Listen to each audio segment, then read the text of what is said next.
This was more about the Celtics win because they had to win. Let's face it, if they lose, this series is all but over. And yeah, I would have came on here today and put on a brave face and defended them and figured out a way to say they're going to win the next 3 games.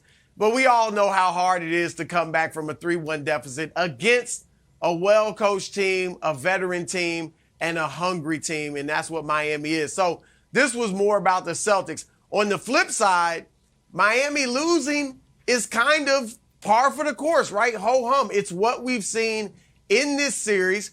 It's what we saw for the most part in Boston, Milwaukee, where the teams alternated wins and losses every other game. And so this was definitely about the Celtics. Now, I do think this, and I said it yesterday, I think that the Celtics are the better team. And I'm not going to jump on the fact that they won in a blowout because they blew out Miami in game 2 by 25 in Miami and then lost game 3 at home. So Miami should feel good about itself. But me as an observer, I do think, Nick, that Boston has established itself as the better team. Now, Wiles will jump on the Miami's only won 3 out of the 16 quarters, I believe.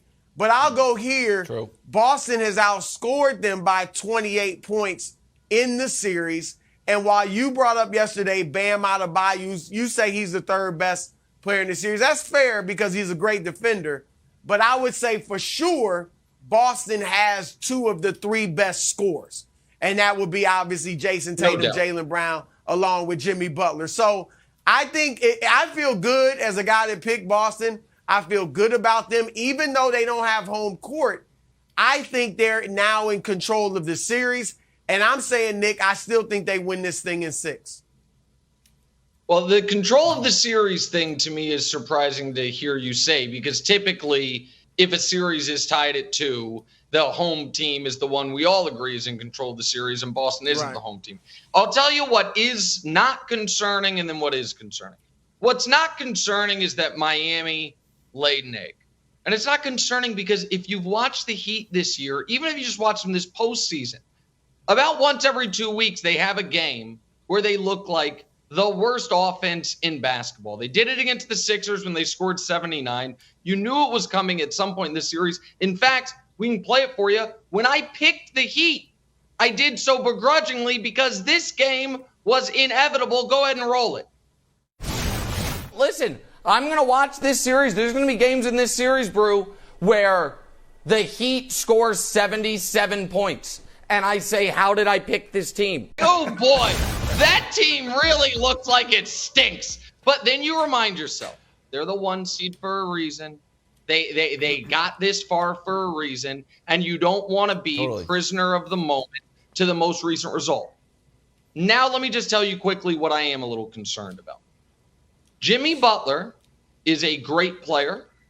Jimmy Butler's ability to be a great player every other night is concerning. He did have a week plus off between the end of the regular season and the start of the playoffs. Jimmy Butler started this series off fantastically.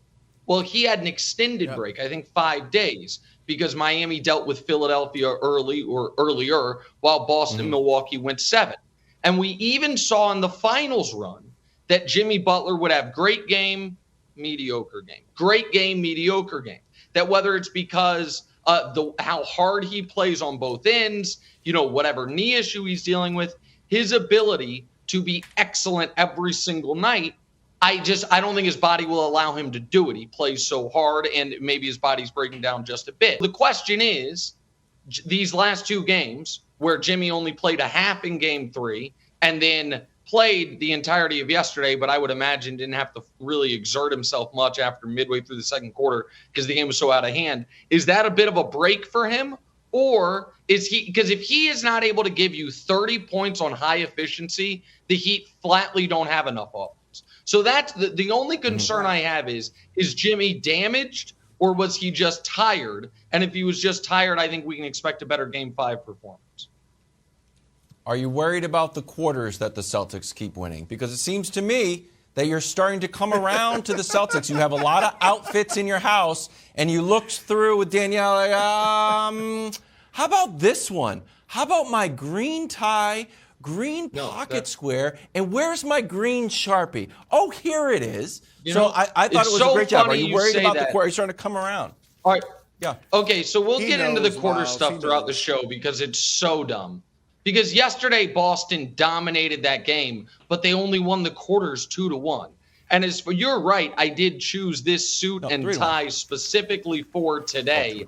However, no, one was tied, buddy. One quarter was tied, if I'm not mistaken. I believe it was 2 to 1 to 1. Again, we've been doing this show together for a couple years. You should probably know that even on the most basic math, you're probably not going to one-up me, my friend. However, you were right on my wardrobe. Fair point. I am wearing this outfit intentionally. This is the suit and tie combo I wore to Luka's introductory press conference. It's a big day for him. These are Mavericks colors, not Celtics colors, and so I'm doing it as an inspirational moment for him, just so you know. It's not Celtic green. So no, the quarters thing is meaningless to me. It's utterly meaningless. It's not meaningless.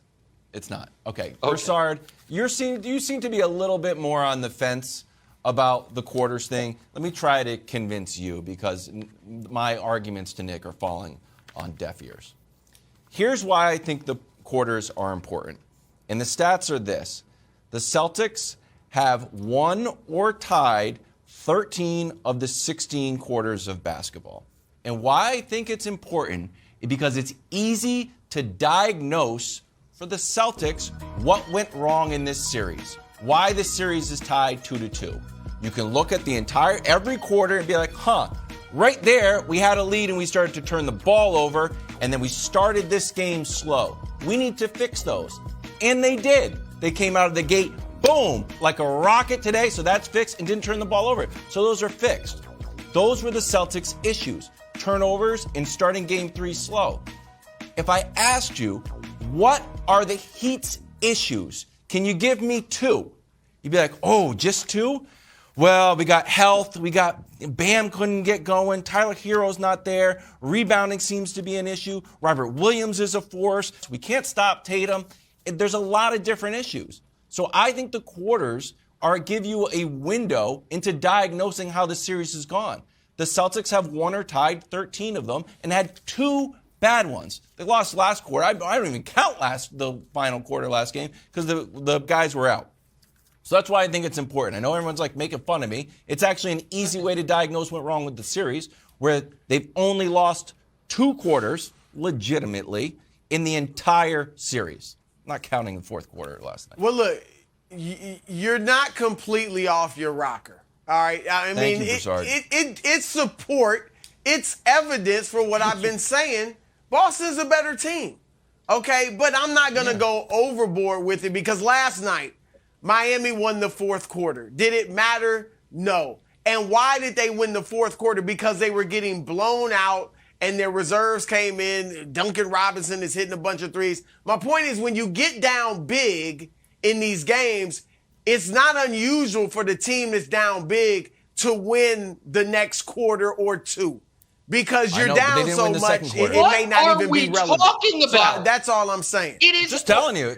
What are we doing? Just facts. Wow. The series is tied.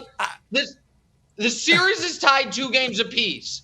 Both teams have been up 20 at least in both of their wins. Every game was a blowout except for game 3 when the Heat best player didn't play the second half and the Heat won anyway. This idea that if we dissect it, why are we stopping at quarters? Why aren't we doing 4-minute intervals? We can go further. Okay. Let's instead of doing 16 quarters. Okay, you better believe they're breaking them down 48. like that. Thanks for watching. Subscribe here to get the latest from the show. Also, be sure to check out more of the best clips from First Things First, or go watch a few segments from our other shows on FS1.